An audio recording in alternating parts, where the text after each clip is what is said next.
Hello,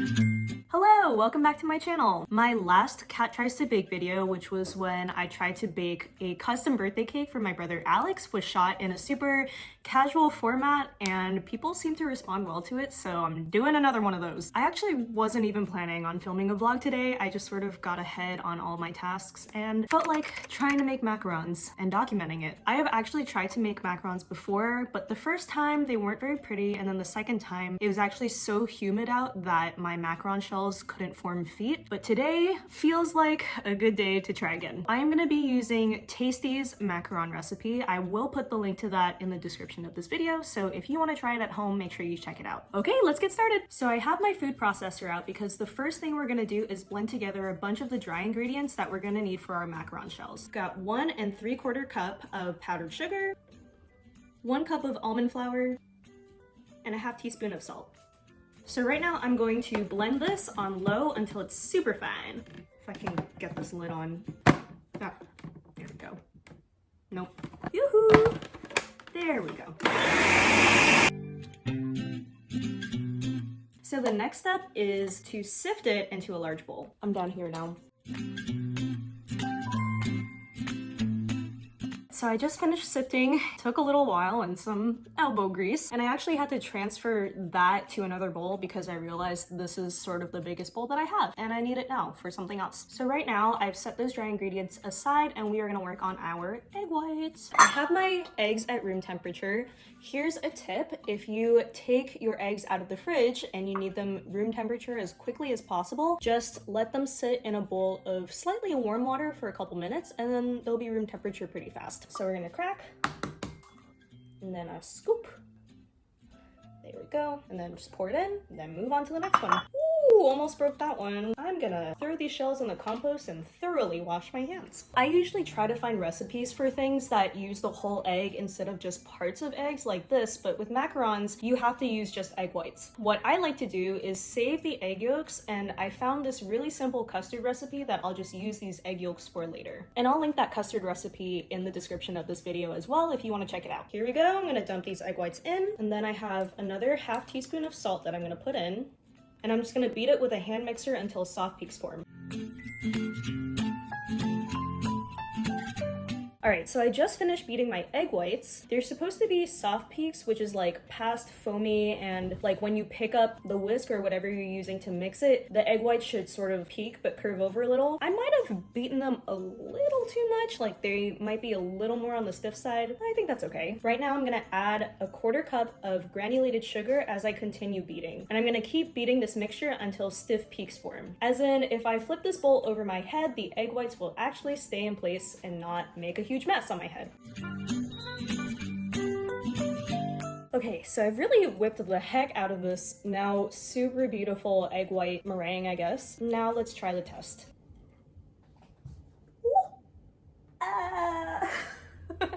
Yay! All done! Gonna throw in a ½ teaspoon of vanilla and then beat that until just combined. And now I'm gonna mix in some food coloring. I've decided on this blue food coloring. It's gel food coloring. Let me see if I do the influencer thing. And this color is purple cabbage, which looks pretty blue, so we'll see. I don't know why the color was called purple cabbage because it's such a pretty light blue now. Now what I'm gonna do is bring my almond flour mixture back out and I'm gonna fold in 1/3 of this mixture into this mixture at a time. Okay, that's pretty good. Next.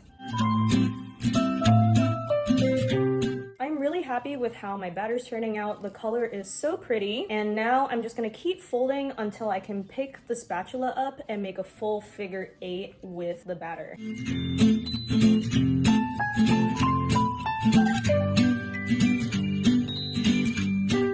Okay, I did it! Now that my batter is all prepped and ready, I'm gonna transfer this to a large piping bag with a round tip. Smells so good. Okay. Oh, don't come out yet. I've got a large baking sheet here, and what I'm gonna do is I'm actually going to pipe 4 little dots of the macaron batter in each corner so that the parchment paper sticks.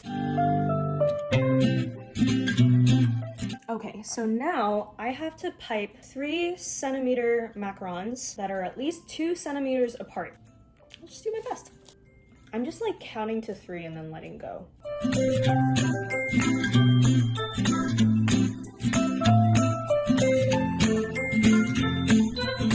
I was able to fit 20. I think I was supposed to like comfortably fit 16, and then I had extra batter, so I just like plopped extra ones in extra space. Now I have to tap the baking sheet 5 times to get rid of any excess air. Here we go.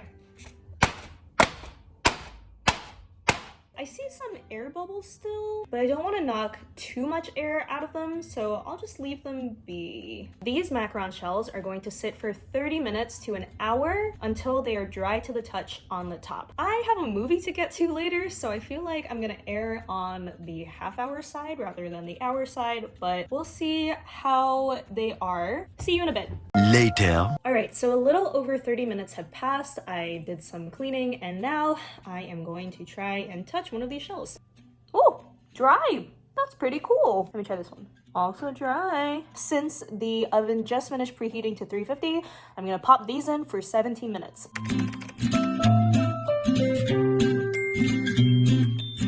In the meantime, I think I'm gonna make that custard I was talking about. Okay, I know you didn't come here to watch me make custard, and I'm not gonna show you because I just made the custard, but this is the custard I made out of those extra 3 egg yolks. It was super easy. Once this custard cools, it's perfectly fine to eat on its own, or you can do what I'm gonna do and put it in small ramekins, and then top it with sugar and then broil it so that it's sort of like a creme brulee thing. We have about 3 minutes left on our macaron shells, and I made them really big, but hopefully when I take them out, I will see feet.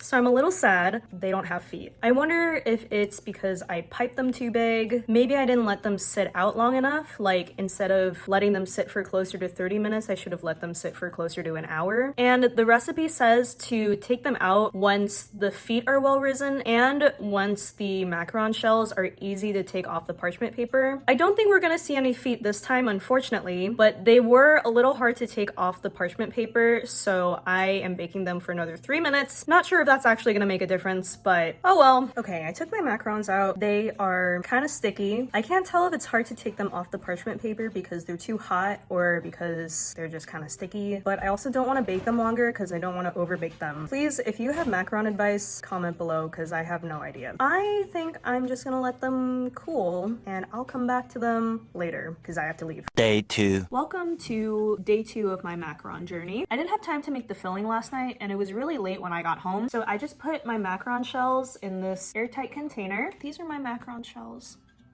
So sad. They smell great. Nice and light and almondy. Yeah, they're not supposed to be cracked. They're not supposed to be brown. Although I will argue, I think this cracked aesthetic is kind of my deal. I am a little sad about it, but I do hope to improve on this. So let me know if you want macaron part 2. Anyway, right now I'm going to make a vanilla buttercream, and I also want to make a chocolate ganache because I've tried making macarons before, like I said, and I've only tried putting in a vanilla buttercream frosting as the filling. I've never tried chocolate before, and I figure since these aren't that pretty anyway, I'm not afraid of messing up anything else or trying like different flavor combinations. So I have 20 cookies. That means I can make 10 macarons. I'll make 5 with buttercream filling and 5 with chocolate ganache filling. Okay, we'll see how it goes. So what I'm gonna do first is just pair them up so that I'm ready to make the sandwiches later.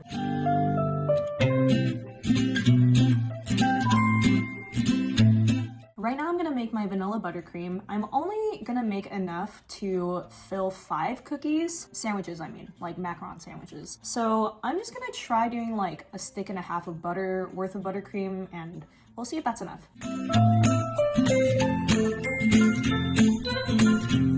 By the way, I think I'm just gonna like simultaneously make the buttercream and the chocolate ganache, so you'll just see me do that.